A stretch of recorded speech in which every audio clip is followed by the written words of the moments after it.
I kind of hate to say it, but this almost sounds like kids' music to me sometimes. And one of the tracks on here is the most plainly racist ditty of the 1980s, and it's absolutely disgusting. But it's also kind of an interesting art pop album. I have to admit a fondness for that Hugh Padgham production sound that is often loathed in today's age, although I actually really like it, to be frank. It's possibly or plausibly better applied on the Police's Ghost in the Machine and especially XTC's English Settlement, but I still quite like what he did with Genesis / Phil Collins over these years. It's still distinctly sonically Genesis, although it applies itself in a manner that's quite unusual compared to the previous albums. There's a consistent progressive rock sound from Trespass through to Wind and Wuthering, and then They Were Free was a stab at more radio rock territory.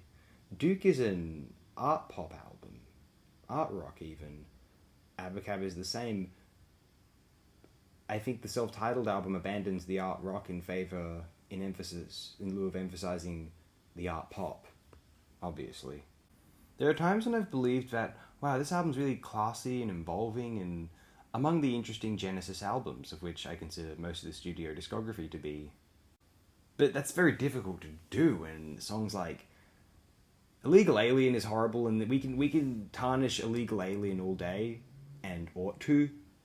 Although there are some other crummy tracks on side B, in my opinion, which I need to call these out because I actually do love the sound of this album. This is almost the best. There's a certain precision and sterility or certainly to Invisible Touch, for example. But Abacab, even, very precise, and it's very Hugh Padgham-y in terms of how percussion-oriented it is, the electronic drums. I feel like the self-titled is where that sound... The compositions may not be at their strongest, although I feel like this is where it blends into a natural, organic sound. It sounds like a band and not a series of tracks in a studio, if that makes sense. I certainly think that if you listen to these albums, you will notice a difference, a similarity of how Abacab and Invisible Touch sound. Invisible Touch is almost like a far more expensive take on Abacab's sound, whereas Genesis self-titled has its own thing, has its own sonic shtick to it. To my ears. I think part of the reason why there's such a mystique around this album for me is that I don't play it very much of the Genesis discography. And the reason is because of tracks like Illegal Alien and Silver Rainbow and Taking It All Too Hard. Yuck. You know what, maybe they won't be as bad as I remember when I play this album again. Illegal Alien will be, but let's try this again. Let's try this again. What can we do with Genesis' 1983 self-titled album? Let's play it, and let's find out. Oh, man. Okay, so this track list goes, oh, man. Mama's fine. Mama's kind of cool, instrumental. The drum track's really cool. And, you know, I said that this album was a kid's music album, although this song is apparently based off of an anecdote in David Niven's autobiography, which is far from G-rated. I don't know, this song never really clicks for me. I'm kind of surprised that this was like a hit single, apparently. That kind of stuns me, but whatever. I suppose weirder things have happened. I have to admit, I don't really like this song so much as I like its instrumental. What they do with it, I don't love. I'm not going to say I dislike it, kind of. So the song starts and I'm reminded that, yeah, I do really like that.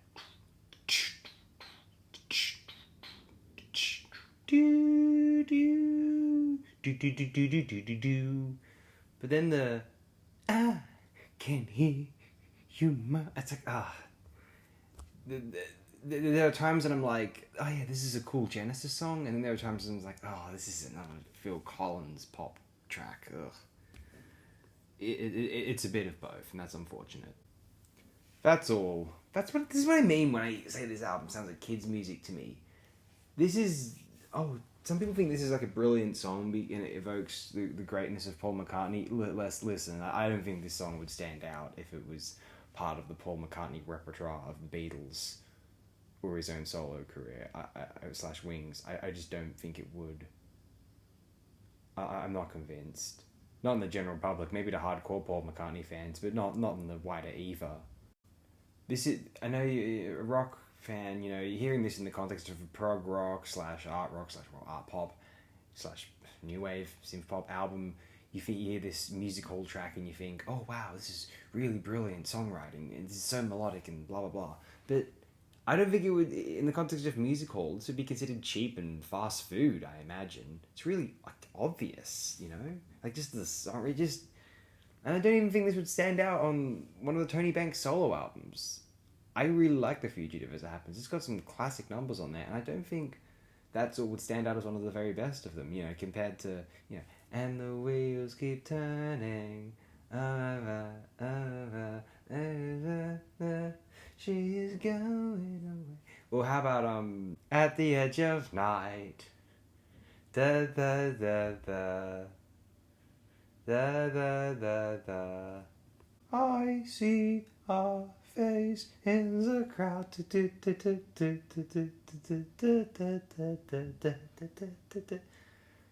Tony Banks' The Fugitive is way better than this self-titled. Holy crap. But we're not talking about that today. We're talking about the self-titled. Crap! Anyway, so I'm not the biggest fan of That's All. It's fine. I don't think it's a genius songwriting. I think it can trick some people into thinking that it is, but I personally don't think so. Not my ears. I don't buy it, honestly. Home by the Sea is good.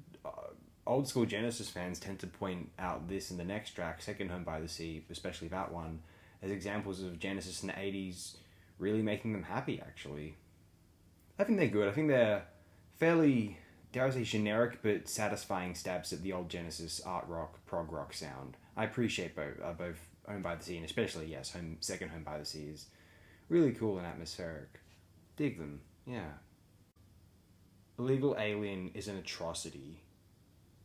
It would have been better if Illegal Alien was just never recorded, to be honest. Which is the most damning thing you can say about a piece of recorded music or any work of art. It just ought not have been made. Simple as that. You're taking it all to... I guess there just wasn't enough room on How I Must Be Going. Ugh, God. What is this crap? Oh man, this is bad. Oh, you realise why Phil Collins was such a punchline, junk like this.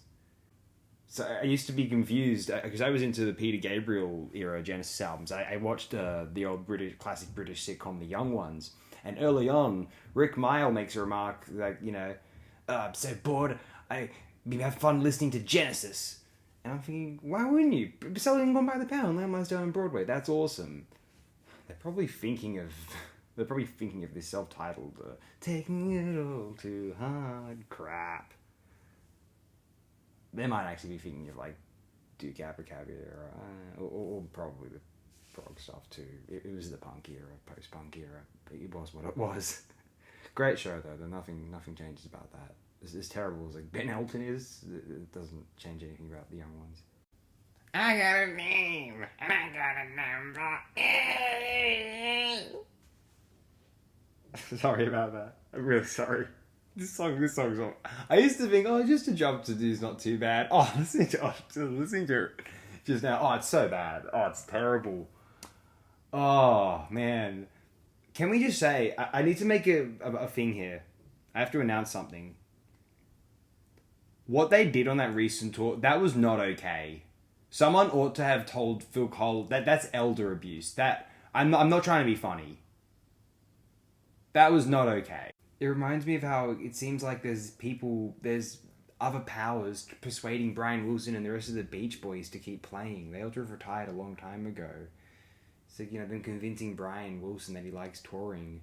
I think something like that's going on with, if not Genesis, certainly Phil Collins in Genesis.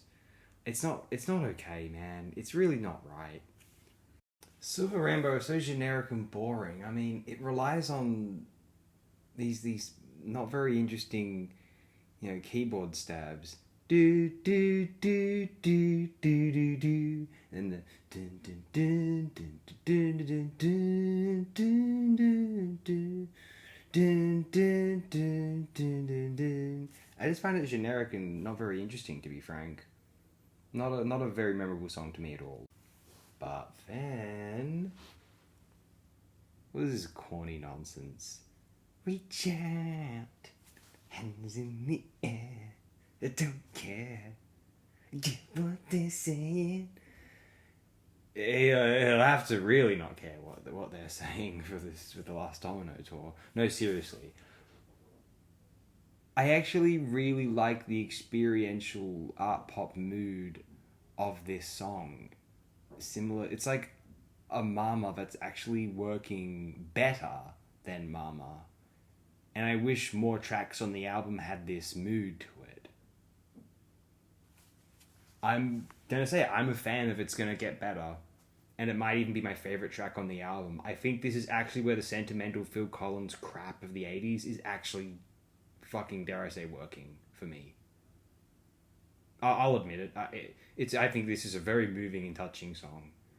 One of them had to be, right? One of these Phil Collins, like, sappy ballad numbers had to be. Eventually, there's like 4 million of them, 4 dozen of them a year in the 80s. No, there's about 4 dozen in the 80s probably, and this is the good one if there is one, to be honest. Yeah. So on this album, like, we're talking maybe 4-ish songs I like out of 9. Oh, that's not good, but I love the production. I do think the production's really strong. All the drum sounds, all the keys, they sound really nice and pleasant to my ears, especially if I have headphones, but man, I just don't think the compositions are very strong. I can't pretend that they are. I've heard reviews of this album from there are other YouTubers who know and listen to a lot more music than I do, who love this album. They still hate Illegal Alien. There are great channels I respect, great interesting music fans, more bigger music fans than I, certainly. So maybe that has something to do with it. Who love this album to bits, sans Illegal Alien. I've really tried to be there, and I'm with you on some of the way, but not all the way. I just can't. It's just not happening for me. I wish, though. So on the whole, yeah, I like the sound of the album. I think the compositions could have been a heck of a lot stronger, as I've said. I'll reiterate that one more time, just because I can. I'm happy to fly the flag of Duke and Abacab. I think this is... I always loved the idea of an art pop genesis in the 80s really working as well or comparably well to that great 70s prog sound with Gabriel and then with Collins for a couple of albums anyway, when Hackett was still with the group on Trick of the Tail and Winter Mothering. And while I'm happy to fly the flag of Duke and Abacab, this one's a little more difficult. This is, I hate to say this, but Genesis 83 and Invisible Touch become the punchline Genesis to me. The derided Genesis. People, if one was to accuse Genesis of this with Duke and Abacab in mind, I would passionately defend them. It's more difficult to defend 83/Shapes, whatever you want to call it, and Invisible Touch. It just...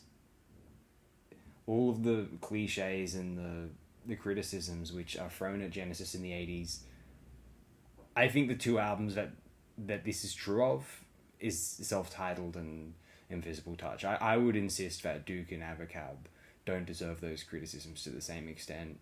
Though I get, Self-Titled and Invisible Touch, unfortunately, it is what it is. And then that We Can't Dance album is just horrifying. It's terrible. There's no need to ever listen to that album. No one ought to.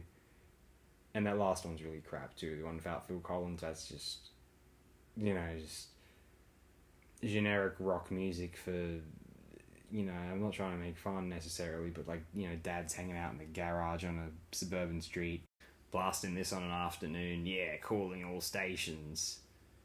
Vaguely kind of 90s sort of grunge or proto Foo Fighters sound, it sounds a bit like the Foo Fighters to me. That last album, it's terrible, and that's the kind of music that Australian dads blast in their garages, and you're walking past on a suburban street, and you just see these, you got some fold out chairs, some beers, and it's just like such a recognizable image, and it's music blasting that sounds like Calling All Stations by Genesis, but it obviously isn't because no one listens to it. Blasting this album, it's like, yeah, Genesis, the mainstream 80s pop band. How cool were they? And unless it's in the ears of someone who just loves the 80s, you know, there are people out there, it's a thing now, they just love the 80s. But, to many other people, it's like, what is this corny, silly, mum and dad rock nonsense? What is this silliness? It is silly. You know how when you tell someone that you like Genesis and they kind of scowl and they go, oh, that lame 80s pop band? It's because their association of Genesis is this self-titled album. Yeah, oh well.